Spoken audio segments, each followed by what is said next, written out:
Hi, I'm Jae Yang of Project TXA and Tassen. I am the Chief Architect of Project TXA and CEO and founder of Tassen.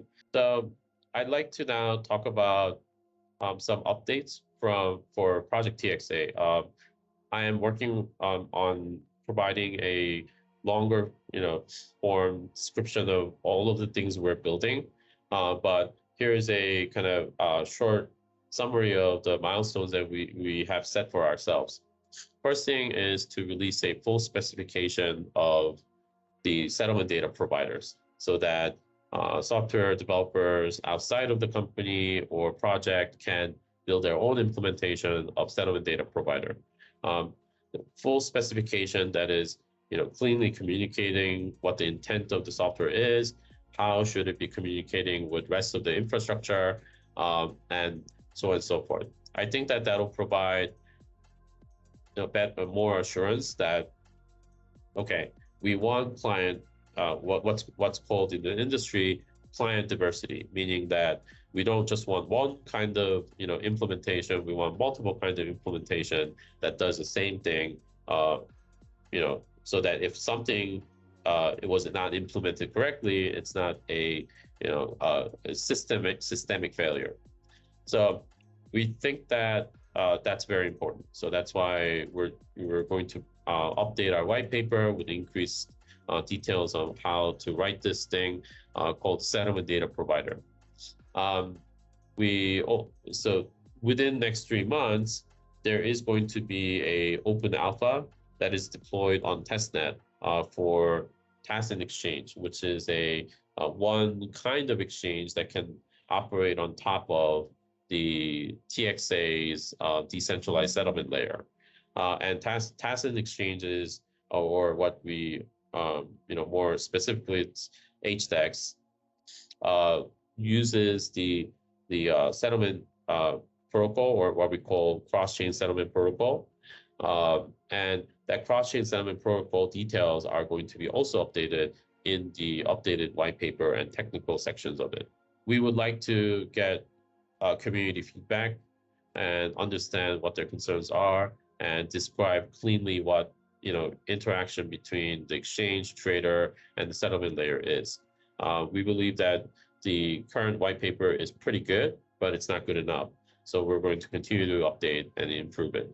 When the open alpha for Tassen's exchange launches, there is the settlement layer has to, in parallel, make sure that everything that the feature-wise needs to be available is going to be available. So one such feature that we're working really hard to make sure that it's ready for the open alpha for the layer, settlement layer and the exchange is the trustless dispute resolution. So what we mean by that is, what if the settlement data providers are just providing incorrect data, or worse yet, they are colluding or lying about it?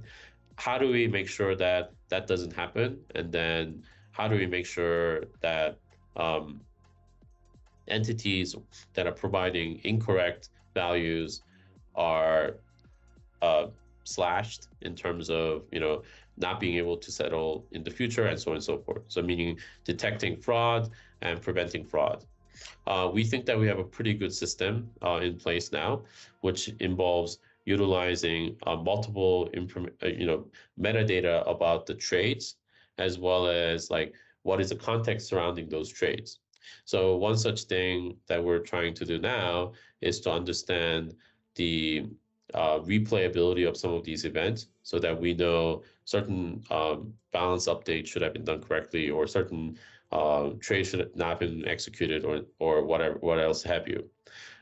The improved detail on this will, I think, increase our safety greatly. So right now we have a proposed proposed dispute resolution system that can be automated, but by going from a disputing a result and then having an unknown time period of uncertainty, we're trying to get to a point where we can prove whether a certain thing is false, so that it's a single step resolution rather than having to wait for a proof to arrive. We think that that'll speed up the speed of settlements, rather than having to have some time period where you know the dispute is possible. We want to make sure that that time frame is cut down as close to zero as possible while maintaining a high degree of certainty that the information provided is correct. This is a reason why we're getting more into formalizing our methods and doing verification of the system and understanding more about what could go wrong. So longer term timeline includes more technical work that involves things like a formal verification of system, meaning that because we have multiple concurrent systems or different kinds of systems running on different event loops, that we want to make sure that they are working in conjunction with one another and that there is no failure modes where one is providing one value, thinking that you have X amount of money, and then the other is operating on the assumption that you have Y amount of money. That should never happen. And right now, we've done a pretty extensive review internally already, but we can always get better at the process by setting up our development process with couple expectations. So one thing that we're going to be doing is exploring really deeply on performing what's called a constraint-based search. So what that means is if you have a certain system and you have a bunch of different variables, what combination of those variables will throw the system off, right? And what is the expectation in a normal case?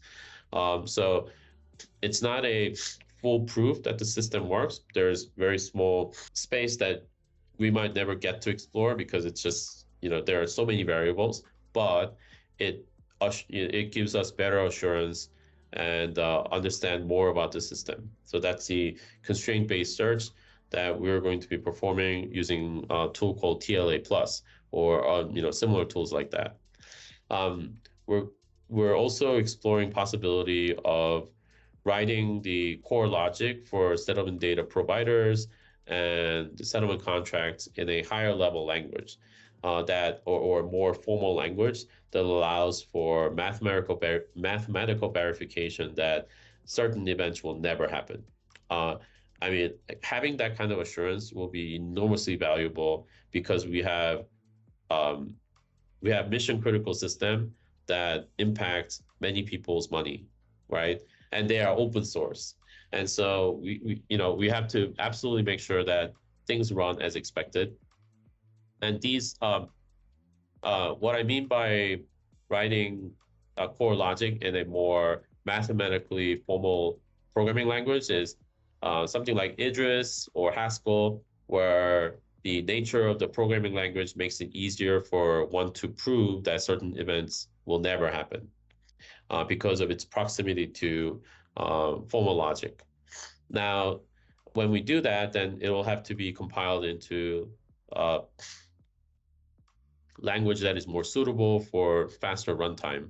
But by doing it from a more formal language, then it will allow us to compile it into different target languages, which is suitable for different purposes. So for an example, if we say state of money library, let's say we wrote that in Idris, and then that gets compiled into Solidity or C++ or whatever, Solidity for custody contracts, the side of things that uses that logic, and then C++ for the calculating obligations of the traders from the SDP side of things. So that way, these libraries that are compiled from the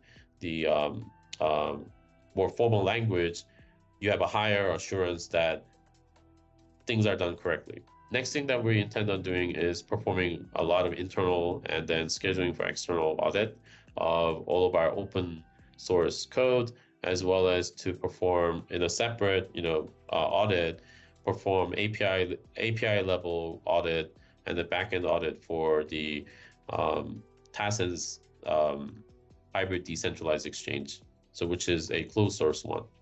Um, and I think that that will provide us with more confidence in being able to launch this within the next few months. Project TXA has a lot of moving pieces, but it's relatively straightforward and simple compared to other protocols. Other protocols, there's a lot of math involved, and they're doing something that, you know, normally when the programmer looks at certain things, it's hard to tell what's actually happening.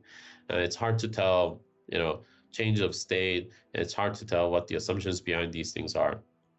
And um, so we intend on improving documentation throughout that describe these in a much more um, uh, what's called a progressive discovery, meaning we start with a simple topic explanation and then become more and more complex and detailed, so that someone who wants to just get a surface level understanding will have a discovery process in the documentation, but for someone who is more technical can go deeper and deeper in the same documentation. Next thing that we're working on the Project TXA is, and it's really maybe months off, if not a year off, is ways in which we can ensure that the exchanges cannot lie about certain trades being omitted or certain trades being not reported. Um, there's certain class of problems that are very difficult to solve in the current architecture, meaning that if a trader submits an order, it goes through some, black box or a sausage factory, and then a signed trade comes out the other end. We don't really know what happens inside those exchanges. In fact, traders should not fully trust the exchange ever. So, which means, but is there a way in which that um, exchange can prove that it did no funny business? We think that there is. So there is zero knowledge proofs have become this fashionable words that everybody use. And one can look up what exactly it does. But long story short, we want to make sure that from when a trader submits an order, that we know that we track the provenance of where that signed order is being used internal to inside the exchange without having to ask the exchange to open source, make available everything inside. That's not necessary in this architecture. When the order is submitted to the exchange, it's already signed by the trader, so we know the provenance of that. But what's the journey of that trade? A journey of that order inside the exchange is unknown. Exchange can sign the payload as it gets passed from service to service, but that's insufficient. The proving the provenance does not mean that operation performed at that checkpoint was done correctly, or it was even done. So question is, if two traders submit their order and it results in a trade, how do we know that that's correct? We think that there's a way to do it by creating requesting that the exchanges provide ZK proof each time that the operation is done on certain data.